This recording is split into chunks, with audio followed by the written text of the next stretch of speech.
Hello, welcome to Converging Dialogues. This is Xavier Bonilla. On this episode, I'm very happy to bring the conversation I had with Salomé Sibonex. Salomé is a writer, she's a visual artist, thinker, philosopher. She is absolutely fantastic. I really enjoy her writing. I enjoy her engagements. I enjoy how she thinks about things, very outside the box. Just super sharp, super brilliant. And I have been wanting to talk to her for some time, and we finally were able to get something on the books, and we were able to have an absolutely lovely conversation. That's really what this is. You know, sometimes on the podcast, I'll do kind of just your standard straight interview. And I think we made a joke that I made an outline for the conversation, and I don't think we touched really any of the things I had an outline for. We just kind of got on the mics and after the kind of pleasantries and just kind of went with it. And that's how it feels. It feels very conversational. It's two people having a conversation, thinking about things that are going on today and trying to just think about them in better ways and how to be better humans. And that's how I see a lot of this conversation. So it filled me with much joy, this conversation. I really got a lot out of this personally, and I think everyone else will as well.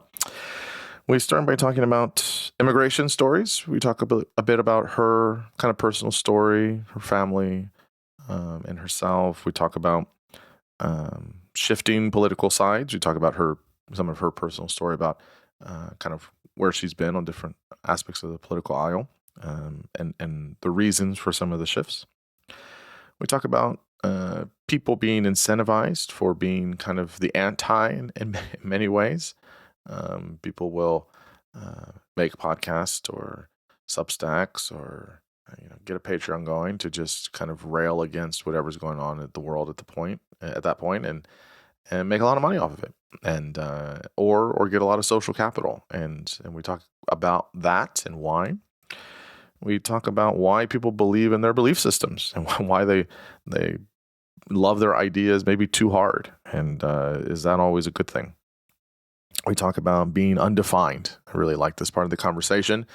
I think that we need to be, we're always becoming, we're always evolving, and she is, I am, and how do we find some comfort, but also uncomfortability in the kind of gray and the being undefined in some ways. There's obviously moments where that isn't preferred or best, but I think in many moments in between, we're in process. We're in one stage of a draft, if you will, and that's part of living life, and how do we accept that and find a lot of value in that. We talk about online cult leader figures. I have a strong allergy to that, and and so we talk a little bit about that kind of phenomenon. We talk about having a broad spectrum of opinions in different parties, and having more moderates.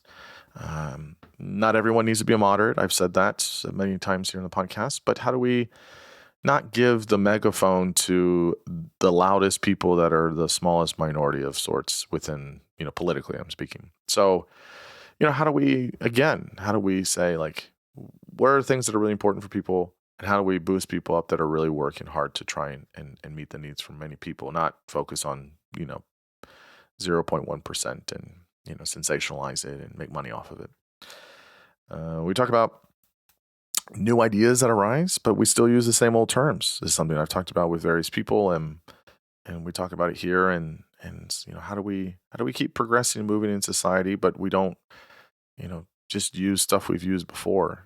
So the term racism is a kind of old term now. I mean, it's a term that is still can be used, but it's used so much that it kind of becomes watered down, and we need to really find maybe new ways or new words or new language to try and explain a way in which something evolves. And there's many examples of this. And so one of the great things about the conversation is, I don't know, she doesn't know, we don't know. We're trying to figure it out. We're trying to have conversations honestly. And so none of it's prescriptive. It's very thinking out loud and trying to make sense of things in a in a practical way, but in a way that respects the humanity of people, and that's what we're both passionate about. And so she's quite lovely. I absolutely enjoy the conversation, and I hope everyone else does as well. You can find this conversation, past and upcoming conversations, at convergentdialogues.substack.com. Get over there, subscribe, follow, engage, tell your friends, etc. Also on YouTube, same thing. And make sure you follow Salomé on online and where she's at and where she's producing her writing. And now I bring you Salomé Sibonex. I'm here with Salomé Sibonex. Salomé, thanks so much for coming on the podcast. I'm very excited to talk to you. I am very excited to be here. I appreciate you coming on, and I've wanted to talk to you, I guess, for some time, and glad we could make it happen. Before we get into some of the topics we have, why don't you tell listeners who you are, your background, academically, professionally, and otherwise, and what you're currently up to, and writing about or thinking about. Okay, great. I'm currently struggling with the weight of self-consciousness, self-awareness as a being trying to navigate the ever-changing, crazy landscape we now live in. That's probably the best job description. Some might call that philosopher, some might call that artist. I'm not attached to any of those labels, really. Primarily, the mediums I work in are writing and sometimes visual art. And I'm usually losing my mind on Twitter or sharing something beautiful on Instagram. And I work with an organization called Revolution of One that I love very much, that helps to give some ideas to younger people to help deal with these like crazy times that try us both existentially and spiritually. What else? What else? I'm Cuban American. I I hate intros.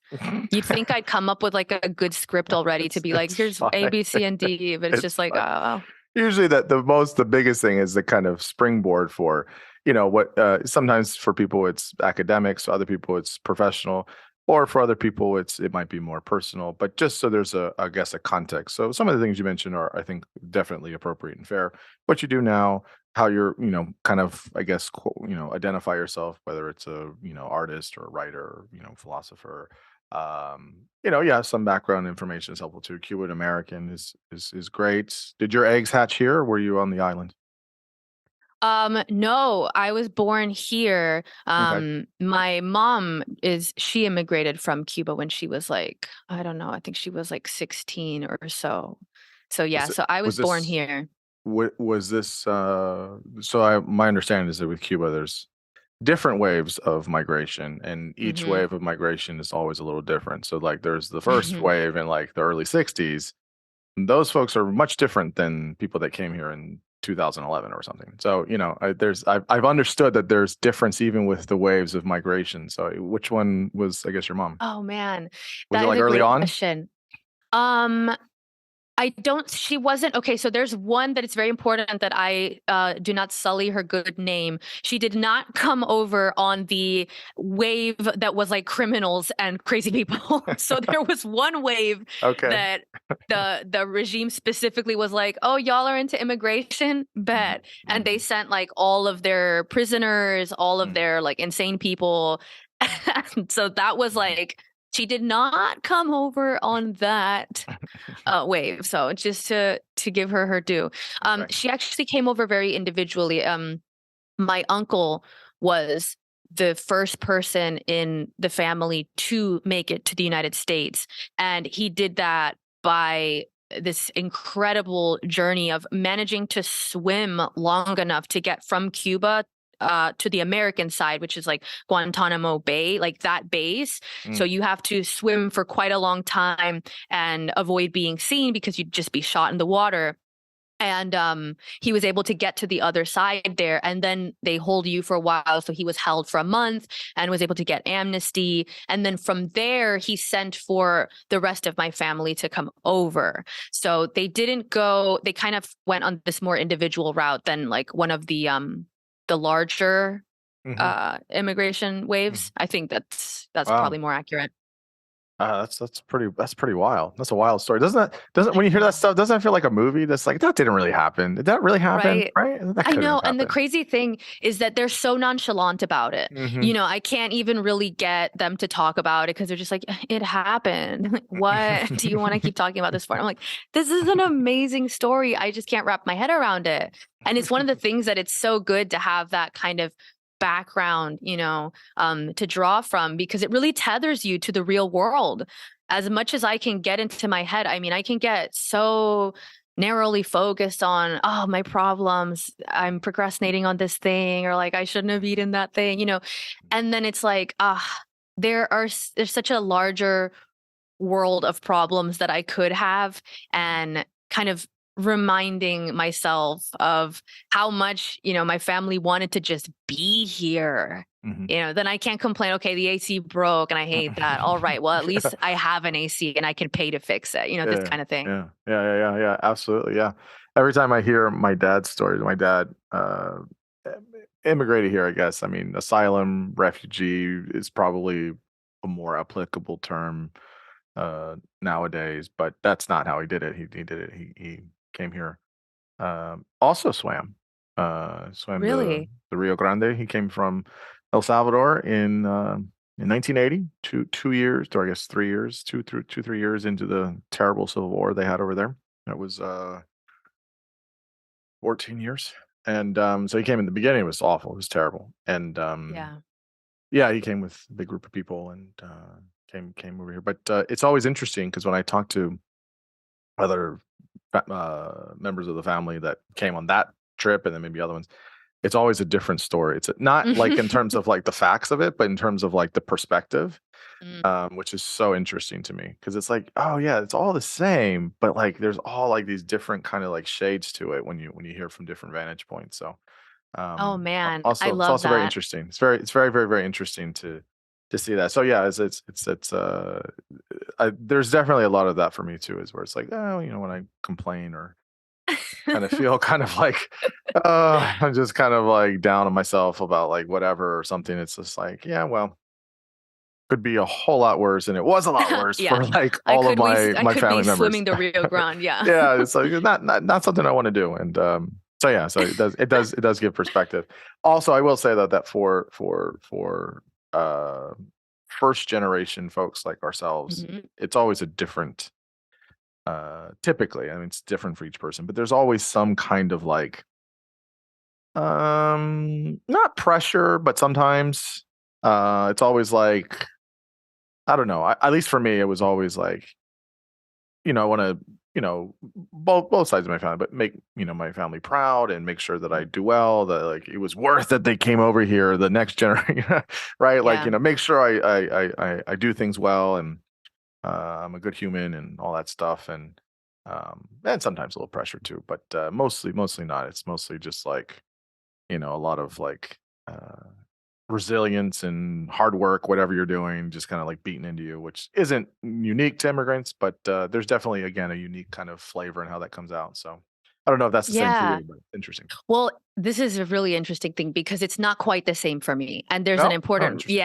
there's an important reason as to why, because I think my parents took the route of like, particularly on like my mom's side, because my dad is born in the United States, but my mom is the one that immigrated, and my mom's side of the family is like only speaks Spanish and is very, tied to that whole experience. But for them, it's kind of that's past us. And what we're doing here now is making sure that you have the best life so that you didn't go through what we did. So they, in a way, kind of put that experience so far into the background and focus more on, giving the next generation this great, very different experience from their own experience, that it's almost like I didn't have that connection. I had to actually seek it out myself, and kind of I went back to Cuba, and that really was a big deal for me because and we can get into this story, we probably will eventually. When I was younger, before I had gone to Cuba, I was definitely a lot more attracted to left-wing ideology, and I would even find it in me to kind of like be apologetic toward communist regimes, despite Cuba being one, despite my family leaving it, because I hadn't seen it. And they never really told me those stories. They never really gave insight into what it was actually like there. And so I was like, oh, well, you left because, you wanted to be here, and that's better. I get it. But, they have great literacy in Cuba. And that's a fact, right? And they got good And healthcare over so, there and yeah, good doctors. like I've heard all the things. Look at they tell us they have great doctors. We see it. And so that's just right. The very like American born naive perspective, which is like, yes, sure. The authoritarian regime tells you that there's such and such a literacy rate. And yeah, they do have a lot of doctors, but how do those people become doctors? What's the cost for their education into becoming doctors? And later, as I got more curious and less tied to my my viewpoints of like, oh no, well, I've decided that I like this ideology, and like, these things are probably being misrepresented about it, blah blah blah. As I became more willing to actually dig into this and understand it, especially after visiting Cuba myself and seeing, oh, this is like borderline inhumane how some people live here, including the family that I still have there, which was shocking to me. I mean, I remember in the summer they have water trucks at least in Havana. There's not even running water in other parts of the country where I have family, but I visited Havana because I have some family there. And while I was there are trucks that bring people water. And so you have to go with whatever items you can to collect the water that you're going to use for, I believe it's a week. And so it would be like older members of my family that have trouble walking, having to walk down like multiple flights of stairs and then carry up water from this water truck. And I'm just there like, this is incredible that this is normal, here, that level of struggle and lack is kind of just a regular part of life. And so being able to experience that firsthand, it makes it a lot harder to say, hey, well, they have great literacy. It's like I had to bring like those mint creams that you use if you get a sports injury. Like I forget what they're called, like, something like that. I had to bring that for family members because they didn't have it there. Something as simple as that. So nonetheless, my family really didn't give me that insight until I started seeking it out on my own. And once I did, then connecting to that and seeing that firsthand, it gave me that same sense of, valuing resiliency, valuing opportunity, and the ability to seek opportunity despite perhaps not having a perfect, shot at it. It's just one of those things that when you see what it looks like to truly lack opportunity and to really be in a place where stagnation is forced upon you, there's no chance at rising up. There's no dreams in Cuba to a large degree. I remember being really struck by how many of my younger family members just seemed like disconnected in a way from life because there's this sense of waiting. It's like everybody's just passing time. There's not, and it's so different from the United States. And you can make an argument that like, oh, well, we're too rushed. We're too focused on like, gotta do, gotta achieve. But the ability to have that where you can pursue what you want and there is a chance at opportunity versus a country, an environment where there is no opportunity and that the ceiling is quite obvious. And if you get too ambitious, someone else will bring you down. It's such a strange anti-human environment that it really changed me forever. And so I think that kind of was where I clicked into that, immigrant value of resiliency and opportunity and all of that. It's interesting your story and your kind of narrative, I guess, because I mean, I don't know how left you were. I don't know if you were an anarchist or a communist, like legitimately. I mean, everyone has well, not everyone, but many people have a phase of that. But I guess, do you think maybe and I don't know where you're at now, but do you think that maybe that's, I guess, here in the States, part of the problem, right? Part of the problem, and is it, I guess, a necessary variable or component of this, like, unless you experience something or you have a pretty good exposure of an event or series of events, like you're not going to get it. Like many people will always, not always, but many people will look at the finer sides of communism, or they'll say, well, what about Scandinavia and their social net and blah blah blah and all that stuff. And um again, these finer signs of socialism and things like that. And again, I think people make these kind of caricatures of things. No system is all good or all bad. I mean, I think that there's certainly some interesting ideas with communism or socialism. I think there's interesting ideas, obviously, with capitalism or anything else. But they all have issues. One might be a little bit more efficient than others, or we've tried this type of thing, and it doesn't maybe work in a lot of places or most places. But I don't know. Do you think, is that kind of a a, a, a divide for people of like, if it stays too idealistic, if it stays too cerebral almost, that it's like, yes, this will be the finer side of things, but actually it's not. And if you go there, to certain places, you'll see how it is. I don't know. What do you think? Maybe pulling from your own experience, or maybe exporting that to maybe how other people might need to have that. What do you think? Well, I think maturity and naivety are a good lens for thinking about how we think about politics and society and civilizations.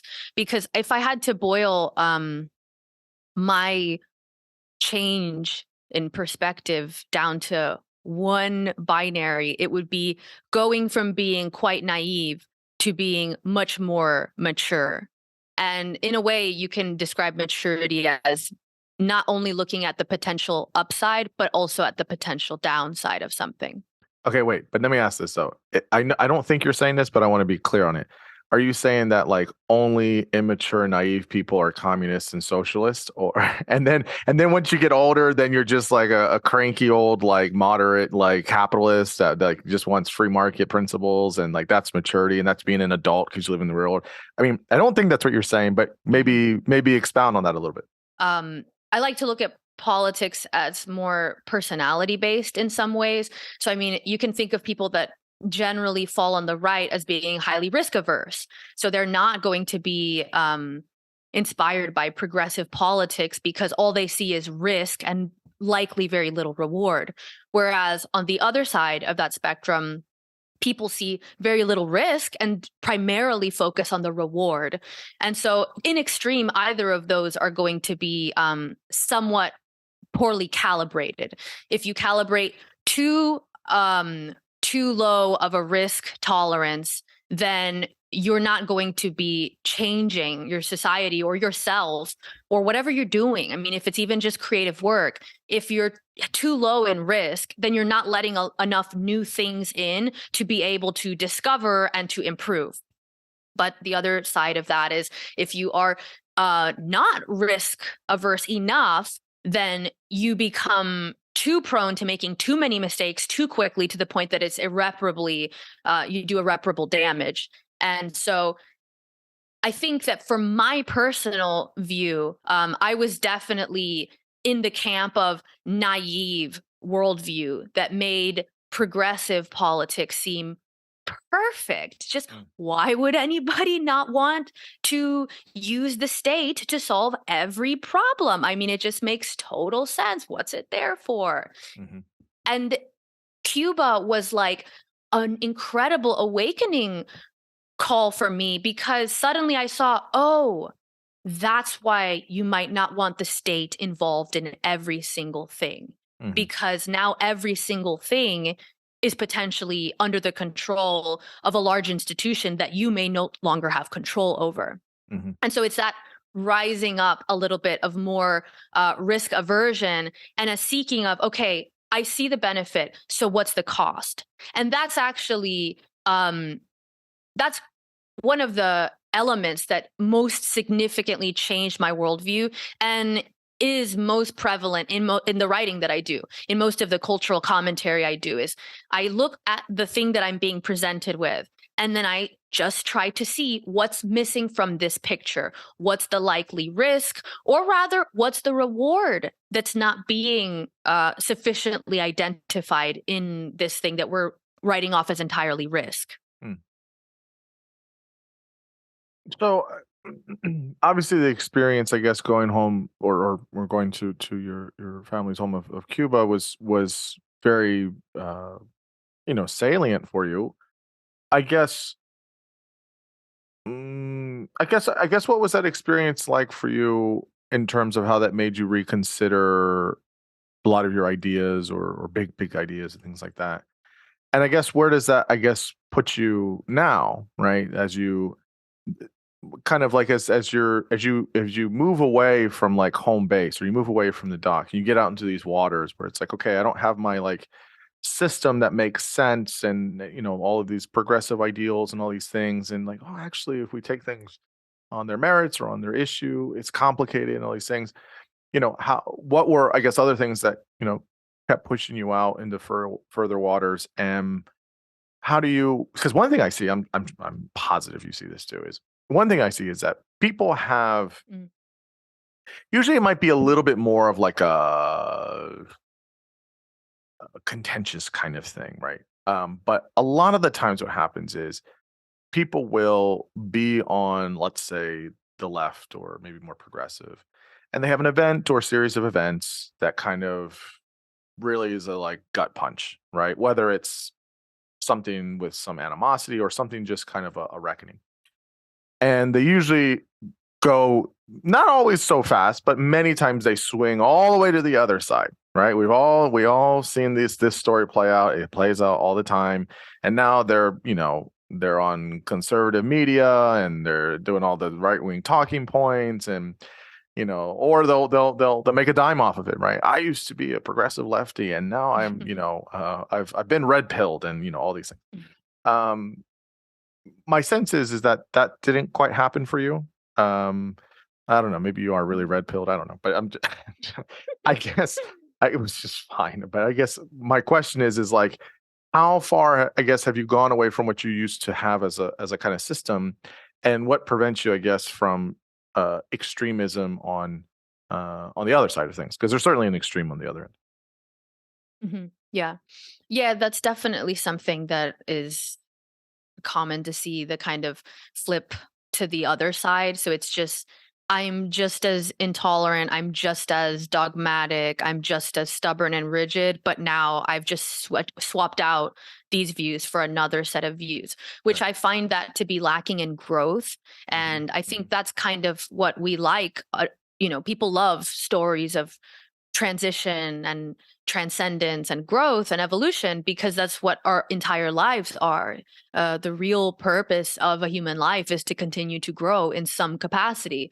If that's why Cuba was so jarring for me in some way, was because I realized, like, oh, this does not allow for growth. And that's so unique to feel what it's like to be in an environment that prevents you from growing. And so I think that we're kind of in a weird thing here, where we're getting what look like stories of transcendence, stories of growth, but they're more just stories of transition or swapping out my team for the new team. And so that is a different kind of thing, right? That's not, if you can't really come to an audience, I guess, and tell them, hey, actually, I learned these things and this has helped me in this way, versus I was wrong about this policy and now I realize I prefer this policy instead. Okay, I mean, sure, we can assess that. But what I think is really meaningful about a story of transition from, of transcendence from past views to present views, is the growth that was required to gain that. And so for me, it was a lot more around principles and learning to act in service of values, as opposed to kind of the default things that were motivating me, which a lot of the times was just fear. And I think that for young people particularly, which I was much, younger at that time, um, there's a lot less of a clear map for what you're supposed to do and how you're supposed to navigate life. And a lot of things are up for debate and up for you to customize, which can place a lot of pressure on you.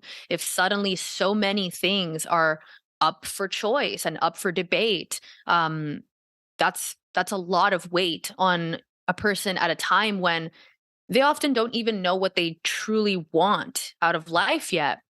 And so, for me, a lot of the times I just found myself really driven by fear to adopt views that felt like they would keep me safe. So, this was particularly during the time when the whole cancel culture phenomenon was starting to gain steam, but no one had really put the name to it yet. It was Mhm. still kind of this strange online phenomenon that just seemed to happen, and we didn't quite know what was going on yet and what this means and what's really making it happen. Now, there's so much talk and analysis of what cancel culture is, and I think it's losing steam in some regards depending on where you are. If you have like, I don't feel that I'm cancelable. I'm not afraid of that anymore. When I was younger, the idea of a bunch of strangers ripping apart my identity and denigrating me as a terrible person online was terrifying, and I had no idea how to grapple with what that meant and what I should do with my fear about that. Now I understand that, well, I don't want to act out of fear. I want to act out of principle. So I'm going to speak about the things that I think are important and valuable in a way that I think is in line with what I value in life, which is compassion and courage and truth and things like this, despite the fear of negative consequences. That was a paradigm shift for me. And so that is what, in a way, prevents me from doing that kind of like flip flopping from one team to the next. Is that I think principles transcend that. When you're acting from truth or from compassion or from courage, you might have to contradict your side today and then the next side tomorrow. And so that prevents you from becoming just like a new team player, which is okay, what are the lines that I say to please this side, Mhm. versus, oh, I used to please this side, now I Mhm. please the other side instead. Mhm. Um, though I do view myself as having a really interesting, extreme, in a way, transition, which is I used to be very authoritarian. That was my inclination in politics, was to use force, state force to do things. So it's censorship. I was fine with censorship. I thought, well, why not? It's for a good reason. That's enough. Now I have a far more complex view of why it's worth bearing the negatives of free speech, to avoid the negatives of censorship.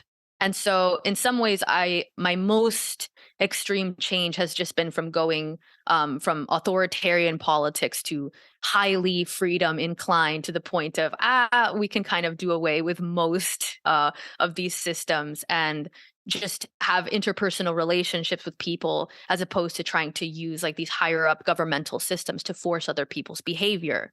And that also plays out in personal relationships for me. That was something that really was the really cool transformative view for me, was realizing how much my authoritarian politics played out between individual people, between me and a partner, where I would think, okay, I'm not going to tell them this because that might upset them. And I'm going to, maybe if I try to say this or do this instead, I can get them to do this. And, like very much this kind of like game playing, emotionally manipulative approach to relationships, which now I look at it and I say, okay, I'm trying to force an outcome in this individual scenario, just like someone might try to force an outcome on a societal level by using, censorship or something like that.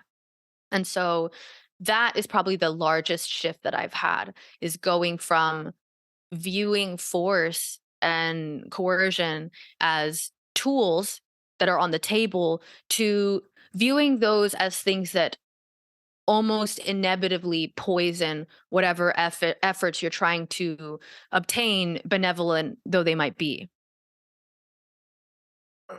I like a lot of what you said. There's one thing I want to mention. I think maybe you did say this. So I want to get this in here. Is that I think it's good that people have uh, like a phase, right? They have a phase, especially when you're younger, right? I It's think probably that's normal. well, I think it's somewhat normative, but I also think it's a good thing because you're exposing yourself to ideas. You're going to feel some emotions behind them, maybe. So, I mean, I certainly had a socialist phase for sure. I mean, I was like, yeah, I don't think I went full commie. I don't think I ever went there. I've read the literature. I've read the pamphlets on it, but I haven't. I never went full commie. I was definitely pretty. I was social. I was a couple years where I would say probably socialist. Um, and I mean, I've had plenty of family members that are conservative, and I don't think I swung all the way right at any point, but I definitely had a period where, or what do they call it, heterodox thinking, or whatever. So I think everybody has, I think like a season in a period, and then you kind of find sort of where you land. And I agree with you on the last bit there as well. Is um, I think this does have personal implications too. It's not just like, oh, Thanksgiving dinner kinds of things. I think it is like, kind of in your, partnerships or romantic relationships, your friendships, coworkers sometimes, where it can be, um, I think disarming to have somebody that's very animated in ways that are not conducive for dialogue in some ways. So I think a phase is good. I think people should go through certain phases, and they go through all of them per se, but I think some pretty big ones. Um, but the other thing I was going to say was everything you're saying. I had I guess some thoughts about it. So do you want to go deeper? As deep as you want. Oh, okay. So um, I think that these things give people they give people systems, right? They give people uh uh it's a framework. It's like a shelf for organizing their life, right?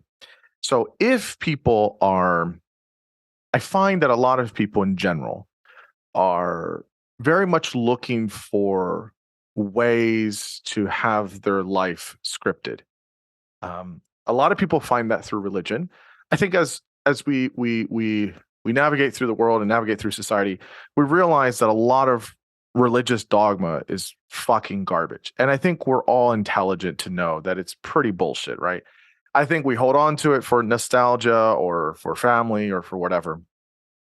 Um, but most people are like, yes, this is ridiculous. This is silly. And we don't need these kinds of fundamentalist ways or even kind of more nominal ways of following it. And so that's why people use the whole like, I'm spiritual, not religious, because they just don't want to follow the rules that don't fit in with their social lives or whatever, because it is antiquated, and or they'll find all these interpretive gymnastics that they do, and I don't think any of that's really necessary, but so, or sometimes it will be the politics that people have, right? And a lot of times, I would agree, probably past 7-8 years, that's definitely what's become.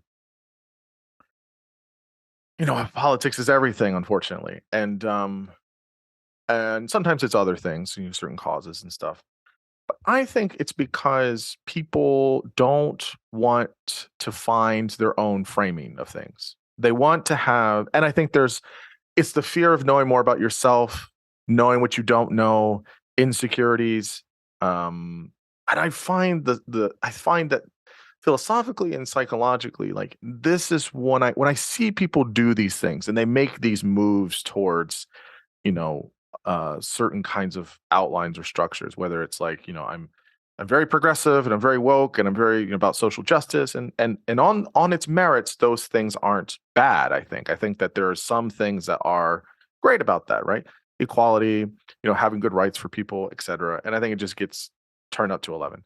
I think the reactionary thing of being anti-woke, I think there's some really good uh, criticisms for sure. Absolutely. I think there's some good criticisms.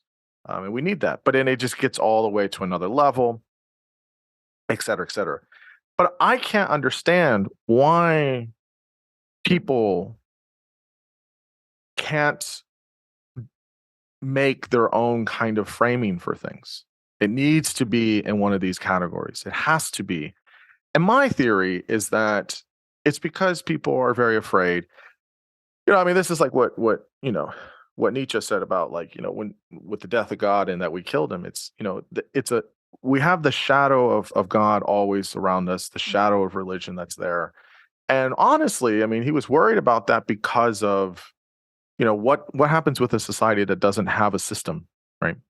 And I think that was his whole kind of thing. It was like, how do we have a revaluation of all values where it's not that there's a universality to it per se, people can disagree with that, but it's more of, how do you have your values that is commiserate with others in society and life, but then also how you have this reaching for a way to live life very fully, very honestly, and authentically. And it's just it's not that you don't have a system, you don't have a framework. It's that you make the framework, but that takes a lot of hard work, a lot of introspection. You have to challenge your fears and your insecurities where you're wrong. And I just feel like people don't really want to do that. Some Um, might say that people cannot. There are some arguments maybe, out there that maybe, yeah. some people simply like, and I don't know where I actually fall on that, because I would like to think that every person has the capacity to fully define a functional worldview for themselves without needing to be given something exactly. But you know, we're in a way, this may be a huge ask, which is, can Maybe. you come up with a coherent worldview that's constructive on your own? Um, you know, that used to be the task of your entire civilization, and Mhm, generations and generations would collaborate on what that culture's worldview was going to be, that religion, whatever it was that yeah. was the defining framework for that civilization. It was a collaborative, collective effort over long amounts of time. And now we're in this moment where it very much feels like it is an individual effort that happens over your lifespan. Mhm, You mhm. define the worldview for yourself over the course of your own life. And so it's kind of like a pendulum swing. It's almost the exact opposite of where we once got these frameworks for how we navigate the world. I think it helps to know that that's your task. That's the other thing that was a major eye opener for me, was that, oh, I have to evaluate these things. I have to evaluate what principles I'm going to act on, what ideas I'm going to accept. I have to look at how they actually will function in my life and my world, instead of doing what perhaps many people do and what I did when I was younger, which was kind of just, does this feel good in a way that makes me feel safe, like more ego safe rather. So it was just like, that kind of needing to stick to a point in a rigid way, getting defensive if anyone would question my views or contradict them, and feeling very tied to whatever my worldviews were, because I didn't have that framework of, oh, I'm in a process of continually building this worldview. So having challenges to it are good, because that helps me to find the weak spots that I can then rebuild with something better. When you have that limited look on the world, which is, the view I have now is the view I have now, and I can't tolerate it being challenged, because then what would I have? This is the only view I have. When you have that more open mindset of, oh, okay, I'm actually building this thing as I go. So it being challenged, me having to change parts of it, that is the process. If you don't have that outlook towards what a viewpoint is, if you just have your views, then when they get challenged, the normal reaction is to be defensive and to resist that. So I don't think we haven't really done this as a culture, as a society, really communicate that it's on you now. It's on you now to decide what your worldview is, and to, take as much effort as you want to apply to that process. And you're ultimately the one that's going to receive the benefits or the consequences of it. I mean, whatever, other people do receive the benefits and the consequences too of your positive or negative worldview. But I think that um, it's definitely another kind of framework shift, which is going from fixed worldview to um, constantly changing worldview. And I do think that politics has just kind of filled the gap where we are now. So religion was once the worldview, the collective view that we shared. Politics has kind of filled that void, which I believe was something that Jung warned about. There's this wonderful quote from Jung where he talks about how as religion falls, then the state and political leaders will kind of be the next in line to become deified and to be viewed with the kind of religious fervor that we see often in the political space. And so it ends up being counterproductive, of course, because that's not ideal. Shouldn't bring religious fervor to politics, because it's more of a process of compromise, really. It should be that way. If you're just working with different ideas and looking at, okay, why does this idea work? Why does this idea not work? Let's see what we have, our different perspectives here. But we don't do that. It's highly emotional because it has that intensity of what a belief system does. So I don't think that is the most productive place for us as a culture, as a society. And I do think that part of getting past that is, I don't even know really how realistic this is once again, but at least I did it, so some can. You have to become comfortable with being undefined in your political views. And just kind of, that was a big thing for me, was I have a little bit more of a defined political view now, because I've actually started to learn more and found like, oh, there's actually other people that had the similar questions and feelings and criticisms that I have now, and they wrote about it. Okay. And I kind of discover that, and I can go deeper into it. But there was a long time where I was just like, I know that doesn't work. And I know that this doesn't work. And all I can do is kind of go issue by issue and not, raise my flag with any one side. And to be honest, there was a time where I didn't want to. I just straight up was like, I don't want a damn flag. Like, I don't want to have to be in any team. I kind of like reveled in having an undefined position, because that's exactly what there's so much pressure on people to have now, especially if you're in the public sphere in any way or commenting on things in the public sphere. People want to know right away, well, what are you arguing for? What side is this? What perspective? What philosophy? And it's like, it's mine. That's what it is. It's me in this moment right now thinking about the thing. I don't have to be a representative for some organization or for some other side or for some, philosophy. I can just be an individual human thinking about a thing in this moment. And then, you know what? Tomorrow, I may think I was wrong. And this is the other very weird thing that social media does to people, and is a huge part of why politics has become so polluted with this kind of religious fervor, but also this kind of pressure to be a representative of your collective, is that we look at, so I tweet something yesterday, right? I'll tweet some thing yesterday. Today, I may be like, you know what? Yeah, I don't know if I really agreed with that.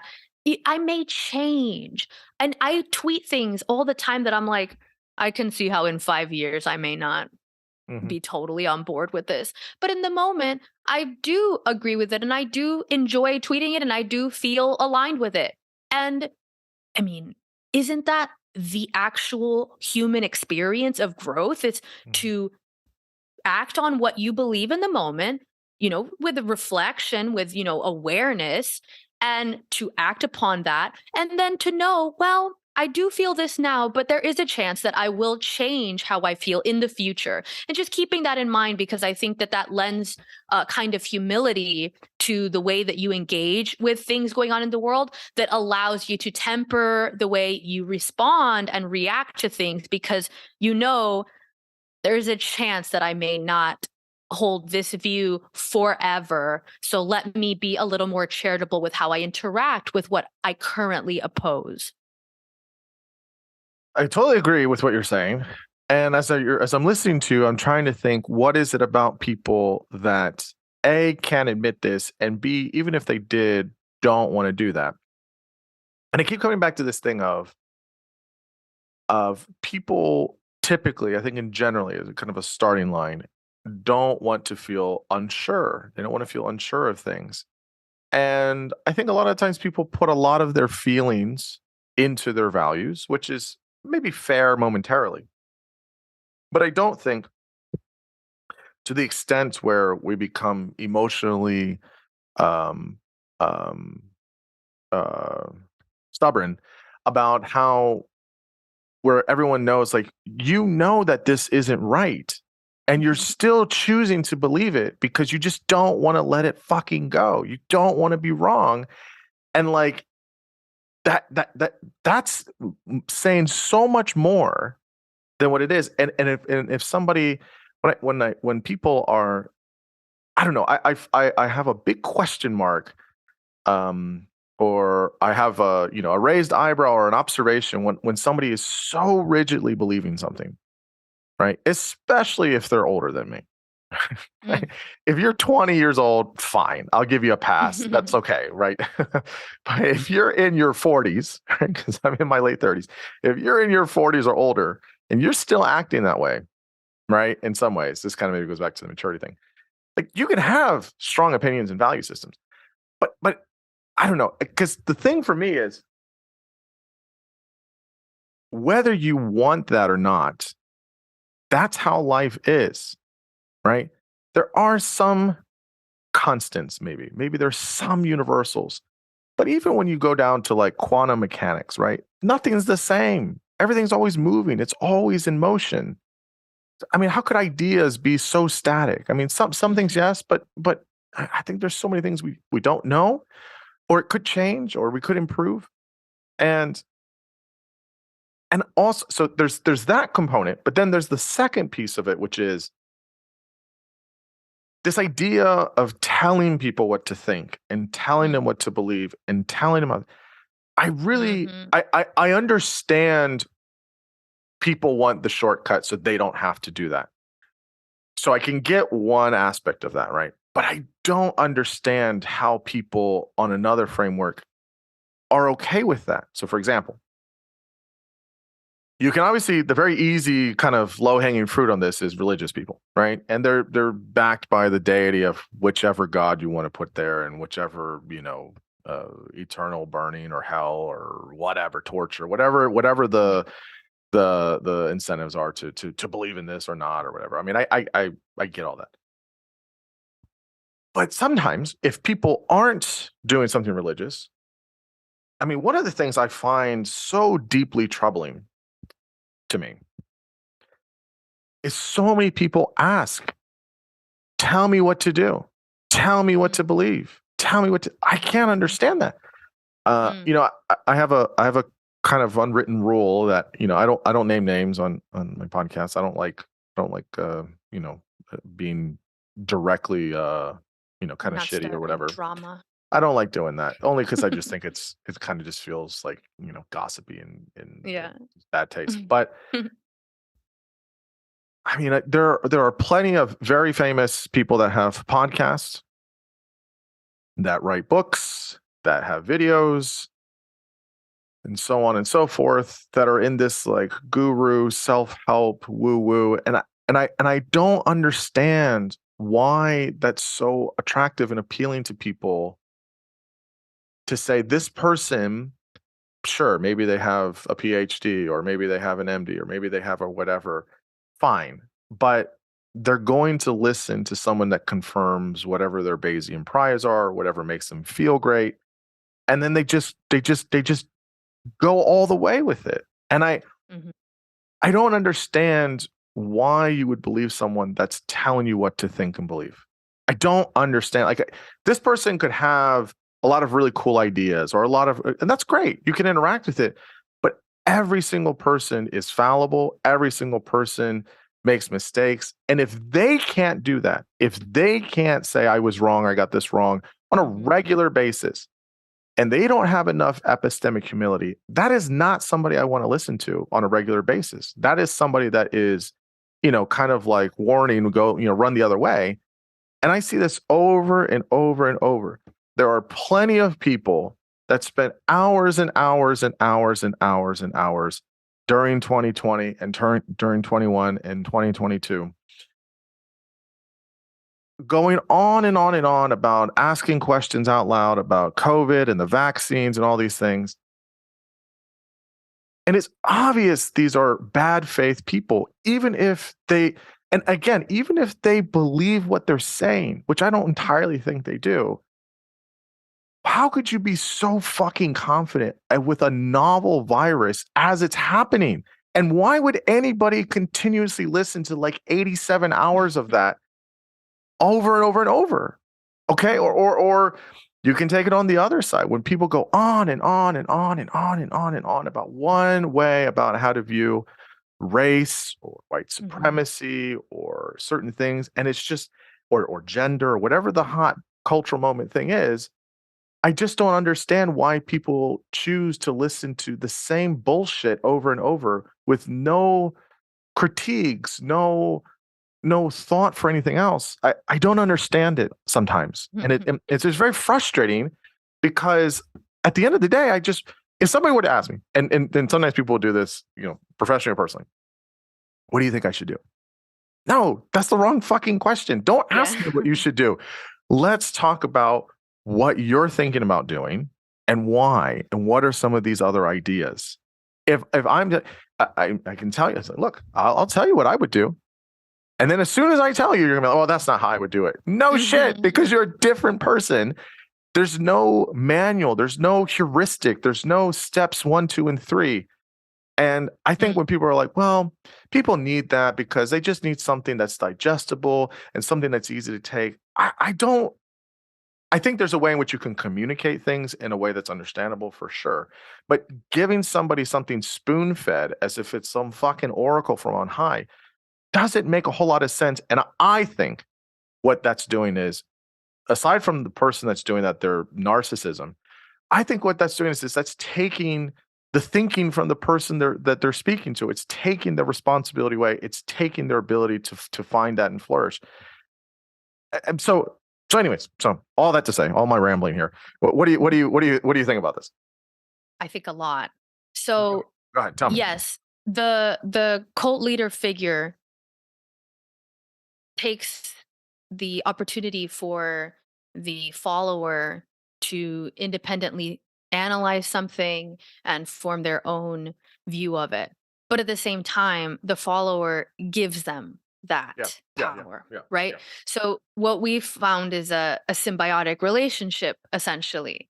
And it doesn't actually, so I love how frustrated you are by it, because on the one hand, I'm like, yes, I completely agree, because I'm the kind of person in that, similar to you, that really, really values my capacity to think things through on my own and to make my judgments on something on my own.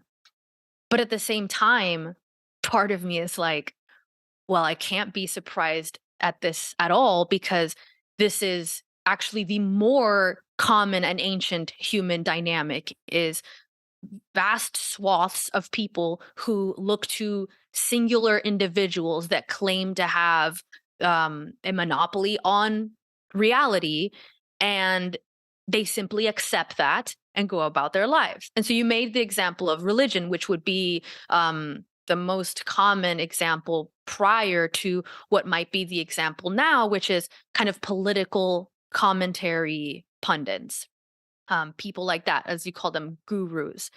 And so, but it's very much the same dynamic. And so we've removed the religion factor there. So we can say, oh, well, you gave them the benefit of the doubt of, okay, well, they're scared of, hell and brimstone. Well, maybe that's not actually what's driving them to put themselves into these unquestioning follower positions. Because if we remove that, which we have now, we get the same behavior. So we still have people that are absolutely willing to give up their critical thinking abilities, their individual freedom to deliberate and decide on things, to people that claim to have the monopoly on a truth about something. And so, but there's not the hell and brimstone threat in that scenario, but we still have the same behavior. So then it must be something else that's driving that. And what could be the same thing in the previous time that is still happening now?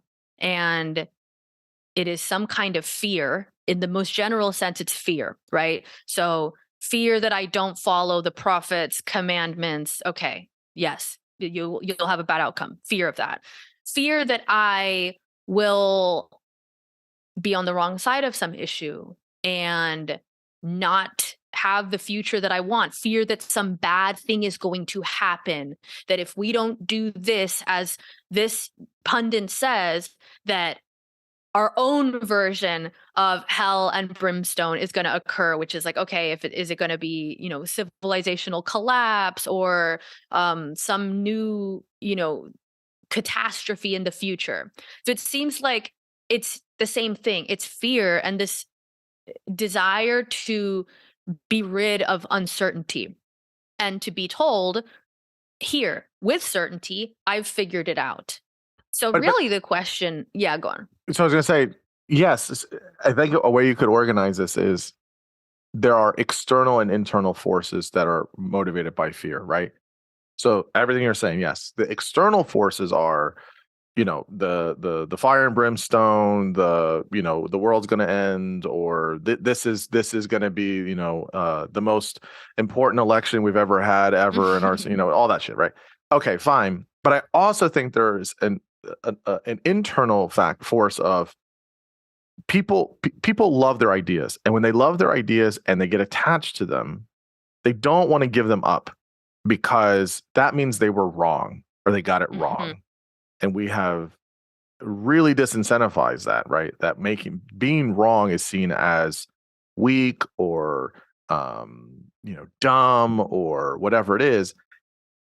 I think more than that is it being wrong, but it's also, well, you get kicked off the island, right? So there's the internal thing, but then there's the pressure of like the social component of, well, if I don't believe in the patriarchy, then I'm not liberal enough, right? Then I'm not considered, I'm something else, but I'm not that, right? Or, if I don't believe in, the Second Amendment and lower taxes, then I'm not conservative enough, right? So I think people internally feel those pressures of, okay, well, then I'm tribalist, if you will. And some people might like that. And, some people have criticized that, like, well, not having a tribe is its own tribe or whatever, right?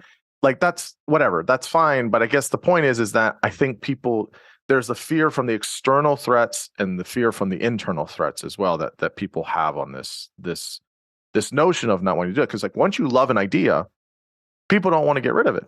Right. I mean, people don't want to get rid of that. And I think it depends on like how it started or instantiated. Like, I don't usually talk about this stuff, but it's a good example.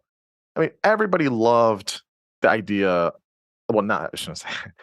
There was a handful of people that loved the idea of like wearing a mask. They felt protected during the pandemic. They felt protected. It was, doing something good for somebody else.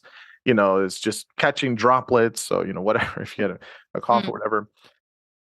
And at no point is there like some like elixir in a mask that helps save people or something like that, right? It was a preventative measure during the height of a very widespread pandemic. And it was a way to prevent that from happening. And everybody should have followed that. I mean, I wore them. I did what I was told, whatever, that's fine. But I can remember whenever all these places started saying like lifting the mask mandate, you don't have to wear it anymore, and then you could do all these things, all that stuff. And it's totally normal that people were getting sick, they were dying pre-vaccine, and it was really terrible, and it was awful, and too many millions of people died. We made a lot of big mistakes, etc. Fine, but people still, some people today, right, 3+ years later, go out and they wear masks outside when they're walking around in public, walking their dog. I mean, and that's fine. People have their own opinion and they can have their own way of doing things.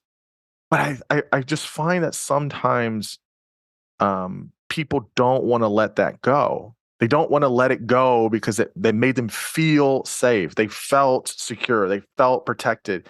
But they just assign all of this weight behind it, and it doesn't. It's not necessary anymore. It doesn't work that way anymore.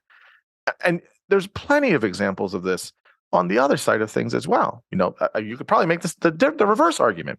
I'm not going to wear this to show that, I actually know this and, this doesn't work. Or I'm going to take ivermectin just to say, fuck you. So I don't have to do a vaccine because I know it works. And, and again, there is uses for that. There is uses for some of these other medications, but, but people don't want to let that go because then I'm wrong. And then I said all this stuff and I'm a flip flopper now, or, I just, I got, kind of brainwashed by the other side or things like that. So there's this idea, right? That like once somebody has an idea and they love it, then it's hard to let go. To which my answer would be, don't love your ideas too hard. That would be my thing, right? Because if you love it too hard and you got to let it go, or you got to let some of it go, it's going to be a lot harder for you. And in the end, you're just going to look like the foolish person, right? I don't know. What do you think? Yeah, no, absolutely. And I think it's the danger of identifying with ideas too closely, which is, I think, part of why I had this instinct to not do that once I really rejected identifying with a political ideology. It's like I enjoyed having that kind of formless political identity where it's not one thing or the other, because it actually allows you a lot of freedom. It's a freedom that you lose when you identify too heavily with any one ideology or viewpoint, because then when you have to confront a challenge to that, you have a huge vested interest to immediately dismiss it so that you can remain a good whatever the group is that you are included in. And one of the things that you're touching on with this also, as we talk about like the desire to give up your ability to think independently on something so that someone else can just tell you what to think, it seems also like there's a group membership aspect to this, which is when the problem, if you'll put it as a problem with having the kind of undefined politics that I had, was that I had no group. And I guess some people will call that the politically homeless thing, which speaks to the sense that people do perceive that feeling of, oh, I lack a group to call myself a part of. And that's such an ancient human desire that it may very, very well play out in so many ways that we're not really even aware of. Politics probably being one of the most obvious ones today, is that, well, I have this vested interest to agree with these things and to attack any disagreements with it, because if I don't, do I get kicked out of the group? Do I lose the ability to identify with this thing that is larger than myself? And that may be one of the things that we have most overlooked as an important part of an individual human's existence, is the sense that you are part of something bigger than yourself, which historically was your culture, your civilization, whatever. We'd have all these rituals that kind of place people as individuals in collective situations that really demonstrated to them that they are a part of this larger thing. And we don't have a lot of that now. I mean, one of the best examples of it is probably sports, which is fine, but I don't know how deep that goes to, on the everyday level. If people walk around thinking, well, I don't know about where our society is going, but I do know what my team is doing. I don't know how much that serves people. But that desire to be part of something larger than oneself is probably really at play in our motivation to not contradict the ideas that we've decided are ours. And I don't know, for me, yeah, like being willing to just not get too attached to one label or whatever it is gives me a lot of freedom. Yeah. So I'll push back on this a little bit here. I think that I'm going to use a political talking point, so forgive me, but I think that I'll just say on the liberal side of things, I think we need to have a big tent for lots of different. People talk about this big tent, this coalition, this big tent with different kinds of varieties and stuff. Yeah, I mean, I certainly feel what you feel, right? I want this freedom that, like, if I don't agree with everything about what this side says about climate change, I don't want to get booted out, kind of thing, or whatever. Fill in the blank. I totally am sympathetic for that. What I would say is more than, like, how can you? I guess it depends on, like, what kind of freedom you want. So, for example, I think of it like if you were to draw a box, right, and it's a very big box, and you say, okay, here's your frame. Now go as nuts as you want within that frame, right? And then you draw a smaller box, and you say, okay, you can do whatever you want, but the box is much smaller. That's sort of how I kind of see parties or political sides or whatever, things like that. And for me, again, unless I just don't think people are that kind of amorphous. There are things that people really like. I'm sure, you value freedom, maybe you value humanity or humanist ideals, maybe you value free speech or free thinking, things like that. Those are types of values or ideas, right? And I don't think one party has or whatever has a monopoly on those things, but I think that sometimes you can be somewhat close, not everybody, but somewhat close to one or the other. And I think you should have a wide continuum of that. One of the things I've thought about or played around with recently is, instead of kind of saying that, is saying, like, no. Instead of not having a party or whatever aside, I want to understand the fundamentals, let's say, of the left or liberalism, let's say, and saying, like, yeah, I don't agree with all of this, but I agree with most of it, or agree with enough of it, right? So I usually tell people I'm a moderate liberal, which just means I piss off everybody. But I think that one of the things I've told people, I've told this on all sides of the spectrum, politically and maybe philosophically, is, so I'll tell this with people like progressives on the left. Hey, listen, you care about climate change, right? And I do too. It's I mean, top 10 issue for me, for sure. It's not my number one issue. It's not my number 2 or 3 issue, but maybe it's, I don't know, 6, 7 or something like that. And what I've told people is, you care about this at an 11. And that's great. I'm very happy you do, sincerely. I care about this at a 6. We both care about this issue. The issue is important to us. I don't have to care about it as much as you do, and we can still be on the same side, quote unquote. Further, I also want to have the amount of space I put on things in my head. I don't want to only think about 2 issues all the fucking time. World's a big place, a lot of different people. I want to think and know and experience so many different things. I don't want to just talk about race and gender all the fucking time. They're important issues that get absolutely beaten over and over and over and over and over, that it's boring. And I don't like being somewhat apathetic about it at this point, but that's just kind of what society does now. right? And it's just like, yes, I care about these things, but I do not care about it to quit my job and start a Substack and just write about this all day, right? And I also think that there are maybe in my mind things that are bigger. So when I think about that big tent,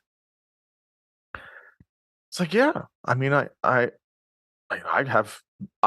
think people have thoughts, strongly or otherwise, about most of the things that happen and most of the issues in life. But I think a lot of people, my hypothesis is that most people care about kind of the same things because those things are human related.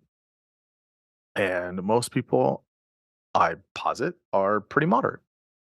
I think that's just my kind of starting line of this. Like every election, right? It's the same thing: jobs, economy, healthcare, education, and maybe depending on the year, 16 it was immigration. Last year it was abortion and a woman choosing. Okay, so sometimes there's other things that make it on there, and they get bumped up, or depending on what's going on in the world or whatever. Okay, fine. But for the most part, it's just the same thing. And those things are what? Can I have my basic needs met in the way that I want, that I can take care of myself and my family? You don't have to do anything about race, gender, climate change, gun rights or gun laws or whatever. Those things are not important. They are. But not everyone's going to be going to a rally and a march and all day spewing venom at other people and arguing about CRT and banning curriculums or books or whatever it is, right? And for me, it's like, why can't we have people that are more moderate? Why can't we have people where it's like, yeah, I don't disagree. I just don't care at the same level you do. And we can still say that that person has liberal values. I mean, you could do this on the right too. I think people do this. Like, yeah, you got crazies on the right, you got crazies on the left, people that care about this thing in a really weird, extreme way. But then you have people that don't. And that's fine. And on both sides, it's the same thing. But when you hear that, right? When you hear that politically, it's like everyone's like, they all suck. I don't like any of them. It's like, well, how much are we going to say that? We're still voting for some of these people that are whatever. And why are we not platforming a little bit more? Maybe they're boring issues. Maybe people don't want to get into the ins and outs of gerrymandering in whatever district. But like, I mean, if that's what normies like, why are we not mainstreaming that instead of like something that is for like a small percentage of people, and everyone acts like it's a widespread whatever. So what do you I guess think about this like kind of wider thing where it's like, yes, you could be politically homeless. I guess that's fine. Or you could still fit in one of these kind of big teams, if you will, but we just brought in the frame, we brought in the tent, we have more people along that kind of continuum. I mean, what do you think? Yeah. Well, the first question that comes to my mind is, what's the obstacle to doing that? Because the obstacle to doing that is likely going to point you to what the vested interest is in preventing that. Because that's actually a very free society, is if you can have people that have different viewpoints along a spectrum and they all still recognize that each of them pursuing their interest to the degree that they're interested in them under that like larger umbrella of like, okay, we know that these are all our interests and they're all in service of what we value. So, okay, you can pursue, you really into animal rights, great, like make that your thing. You're really into whatever immigration law or something, like, okay, great, get into the weeds on that. As opposed to kind of what you see now, which is if you don't care about this in this capacity, it's a moral failure. Right. And that's a guilt tactic, essentially, because if you're telling someone that they're a moral failure, you are telling them that they are bad, and essentially in some ways that they are a threat to you and potentially others. And so it makes me ask, well, why can't we do that? Where does this impetus to push everybody to care about a certain set of things in a certain level of intensity, where is that coming from?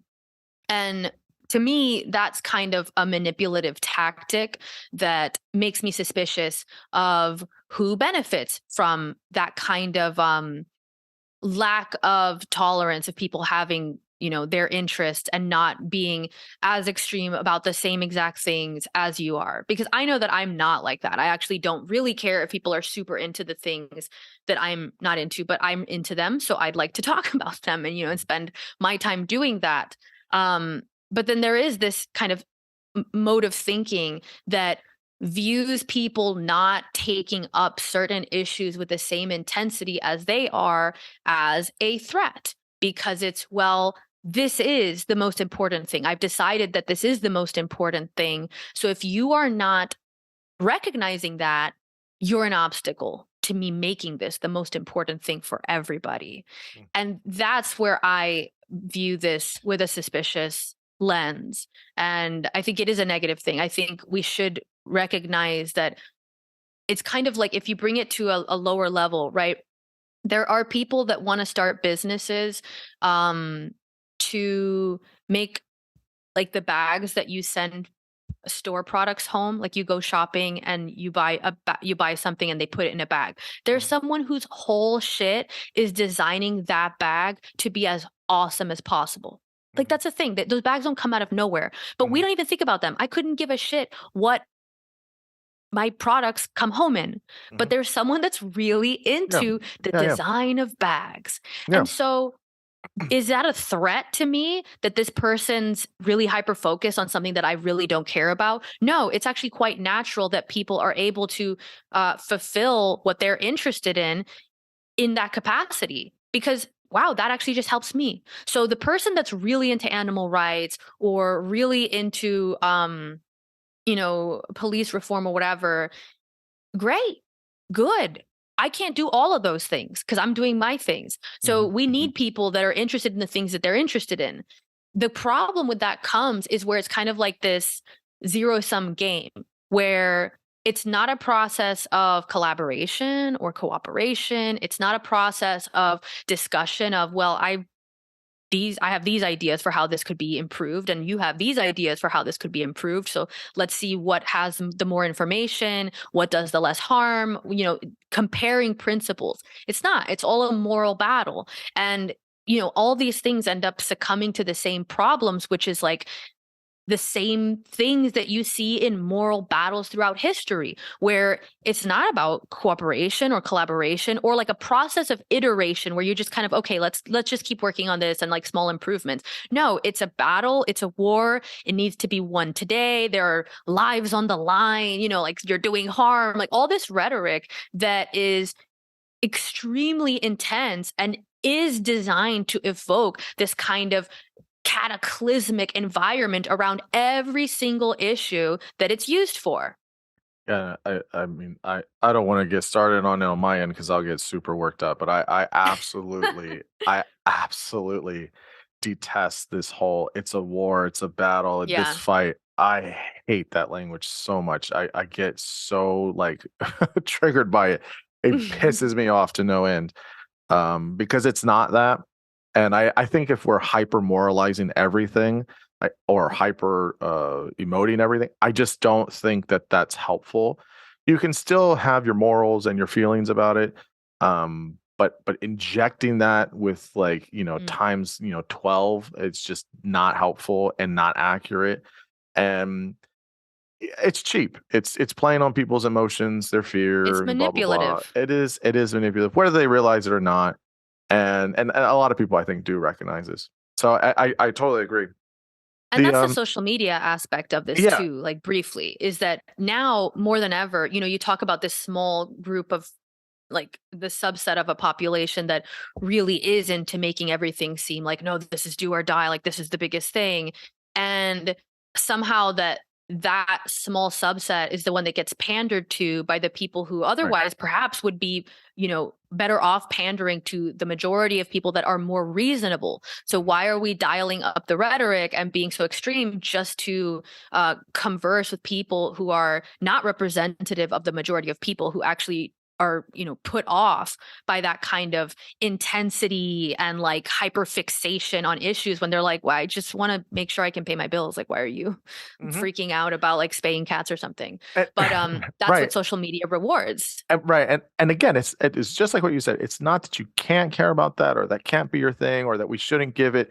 time and energy, but not everything needs to scale up where if it's scaling up for the big ticket items, and it's taking a lot of energy and space from those things, then that's where it becomes frustrating because then it's because then because then the content of these things is like, a battle and a war and all that stuff is like you're not convincing somebody else of your opinions because you have the most extreme. So like, what's your point here? Like, is your point to just like keep getting your Patreon filled and like good for you, whatever?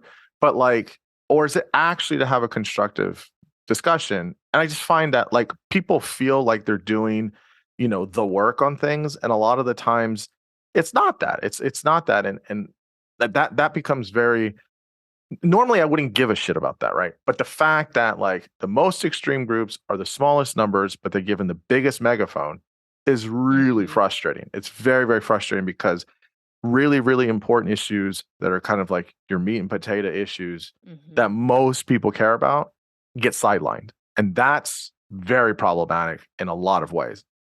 And those issues that are getting highlighted tend to be the most immovable ones. Yeah, right. It's exactly. Like the abortion ones and the things like that. It's like you're talking about issues that have never, you're not going to, you're very unlikely to find let's meet in the middle. Like those are really hard issues. And that's fine. Not everything needs to be like middle line, but I guess it's like, yeah, well, what's you can have your positions and be respectful for other people with their positions, but like what's the aim here? I'm not too sure. Yeah, and that's a good point. That becomes very, very frustrating. So I have one other topic. I want to respect your time, so you can go as long with this as you want. So it's sort of connected to what we were saying. So I've had various conversations with people kind of, personally and in other contexts. So my friend Angel Eduardo has talked about this a little bit. My friend Michael Callahan has his own podcast, Where We Go Next, is great. Everyone should listen to it. We've talked about this a little bit. And other people, I've talked about it with other people as well, is this idea that we get a thing, right? We get a new concept, right? And we don't create new words for the new concept, right? And so we use older words for things or existing words, and we just repurpose them.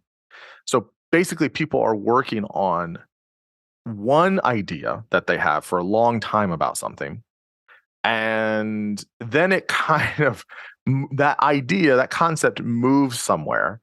And then we kind of use the same words, but it has a different meaning. And people are like, no, I mean this. And no, I mean this. And then you're having somebody talk about things in different ways, right? So we can't articulate a new thing. And instead it looks like we're against the old thing, right? So let me frame this.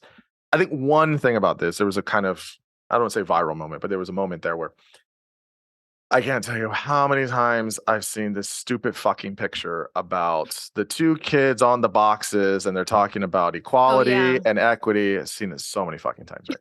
It's so obnoxious, right? How people weaponize that. And I think a lot of the times, so folks on the right get triggered when they hear it. Like if you say equity, they're triggered, like they're foaming at the mouth, triggered, right? And I mean, I can get some of the objections, I guess, but and a lot of the times, people that are saying that, when you ask them, well, what do you mean by equity? They just describe equality. They're not describing. And a lot of the times, people don't know the differences, right? And I think if they did know the difference, maybe they would say, well, I do mean equity. Fine. But a lot of the times, people don't. There was this moment where somebody asked, I don't know what the forum was, but somebody asked Bernie Sanders about equity, blah, blah, blah. What do you think about equity? Yeah. And then they basically defined the terms equality and equity separately and how they're different. And he literally said, Mr. Democratic Socialist literally said, no, I mean equality. I don't want everybody to have the same outcome. That's not what I'm saying. That we all have the same, ability to do that in terms of like that we have the accessibility or that we're able to do that, that you're not prevented by, all of the particulars, right? Your race, your gender, et cetera, that you can go and get a job and get paid well for it, like equality, right? And it's like, yeah, no, but the equity is like that everyone gets to the same end zone. Outcome. Yeah. And he was just like, no, that's not what I'm about. And like that happens all the time. That happens with like, I feel like diversity, equity, inclusion stuff, while there's like, obviously, I think it comes from a good place. When people like see like, oh, another company's doing this, honestly, it just feels like this is the 2023 version of like 2012's version of like cultural sensitivity or multiculturalism or whatever it was 10 years ago. Like that's all, like that's how people conceptualize it. Oh, this is just a new thing, we call it. But it's really just this. And other people are like, oh my God, this is Marxist smuggling into our current everyday. And it's like, it's They not don't know, that. yeah. That's not what it is. People are just going along to get along. But of course, right? I mean, I've pissed off everybody at this point, right? So people on the right and the left, they get upset at me. People say I'm being dismissive, or I don't really know, or you're not, for the cause. And I mean, everyone gets mad at me about this. But I don't know. What do you think about this concept, or what are your ideas? Yeah, I mean, I definitely think that equity is a perfect example of a word that a lot of people use without knowing what it implies. I think that's why it can be so pernicious at the same time, because anytime you use language inaccurately, and particularly when you're using that language towards the goal of doing something and something that may include other people, then that starts to become tricky. And I kind of have the sense, though, I kind of realize like, oh, I think a lot of people just think that equity means equality. And so they're painted as these kind of like hard line Marxists, right? That it's like, oh, they're trying to put us in camps or something. And it's like, Right. they're literally just thinks that they're supporting the civil rights movement. Like they don't Right. know.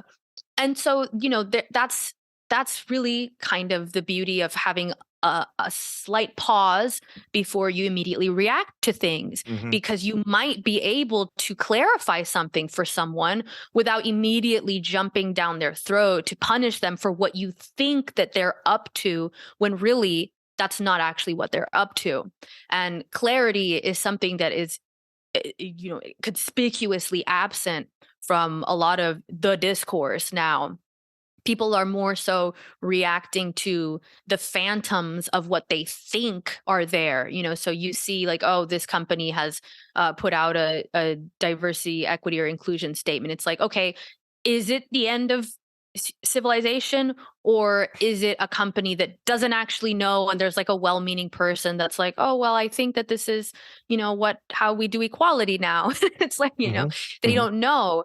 So I mean, seeking clarity is really a powerful thing to do in those instances when you can do that, because like anything, having more information before you make a move means that the move you make will be more impactful and accurate. And for the people that love the language of war and battles, well, the thing that you aim to do in a battle is to gain as much understanding of the battlefield as possible. So if you rush out because you think you saw a cannon over there go off, but it's not, you may lose the battle. So, but then, it's again like a question of motives. What are we really trying to do? Are you really trying to solve a problem? Because if so, then one of the first things you're going to do is seek clarity. And one of the rules that I have for engagement in my life, particularly on social media, is this person seeking clarity with their inquiries? Or does this person just want to dump their reaction on me? Because if someone has issues with a point that I make, it's pretty easy for me to tell whether they're genuinely trying to find out some kind of understanding and say like, well, hey, you're saying this, but I think this about that, and how do you square it? Okay, great. I love that, because then I can hone my position and we can do that whole process of like, okay, let's see where we meet. Where's the overlap? Where's the disconnect? But if it's a thing where someone's coming to me with already their assumptions about what I mean, and they're already placing the reaction without taking any effort to kind of understand what I might have meant, what they are just assuming that I mean, that's an interaction that I, for most times I just don't even have it, period, because there's too many interactions to have in the world. I don't need to fill up my time having interactions with people that are not seeking to understand things. And, that's a lot of where we are in our culture right now is when you have that kind of urgency, that kind of like battlefield rhetoric, that sense that everything is a moral battle and that the like highest stakes are on the line, you don't seek understanding, and that's kind of what you spoke to with this issue where people kind of just go to their side and they're making points that might resonate with their side, but they're not actually, seeking to engage with anyone else except like, are you on my side or not? That's it. People like that are taking a strategy that is applied in war, but it's the kind of like, we're on the last leg of this. Like there's no room for negotiations. There's no attempts to try to, resolve conflict. That is the last resort type of strategy, which is there is no chance for conflict resolution or like for clarifying points and meeting at the middle in some regard. So we just have to go as hard as possible doing what we know is right, period. And so, I mean, you kind of get the environment that we have from that, which is like very rigid, very embattled, and very reactive and emotional. It's not something that works in people's lives. If you take that approach in your interpersonal relationships, on the problems you work on in your career or in your day-to-day life, you will likely fail, because that is such a stubborn, emotionally reactive way to go about life that it makes it really hard to make accurate decisions. Like you're kind of just doing the berserker strategy, but like towards ideas and politics, which is, again, if there's no other option, that's it. The city's on fire. Yeah, okay, berserker strategy is going to apply, but the city's not on fire. And if you act like the city is on fire before it is, you tend to take actions that end up bringing about the very circumstances that you thought that you were reacting to prevent. Yeah, and I agree with everything you said. And honestly, when I travel the world and when I talk to people from all over the world, it's on the podcast or people I know in my personal life, all this stuff feels like super not important, or like it's like arguments privileged people have to make because they don't have to worry about real things in the world.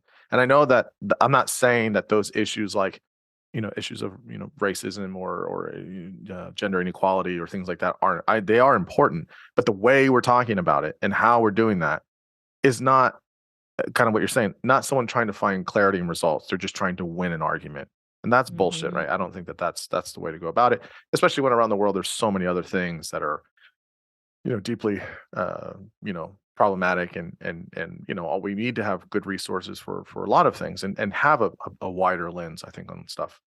Well, you've been so nice with your time and with all of your wisdom and your thoughts. I've had such a wonderful conversation. Where's the best places for people to find your work and to find you online or otherwise? Yeah, thank you so much. This was super fun. Always good to go really deep on these issues. I am on Twitter. I am on Instagram, both at Salomé Sibonex, which I imagine you can put, just copy paste the text. I won't bother trying to spell it out. No one's going to write it down in real time. But yeah, Twitter, if you want unhinged takes and analysis of current events that is not just my side, your side. And Instagram, if you want, I don't know, what did I do recently? I did like a whole thing on how beauty has like an objective element to it and is not entirely subjective. So if that speaks to you, you can find me on Instagram. And those are the best ways. I don't think anybody like needs my website, but if you did for some reason, it's the same. It's my name .com. Okay. Well, this was, again, so wonderful. I appreciate you taking your time, and it was so like thought-provoking and such a wonderful, just engaging conversation. So, big thanks for you giving me your time and energy and your thoughts. I really value it. Oh, absolutely. It was super fun. Thank you. Okay. Of course. Thank you.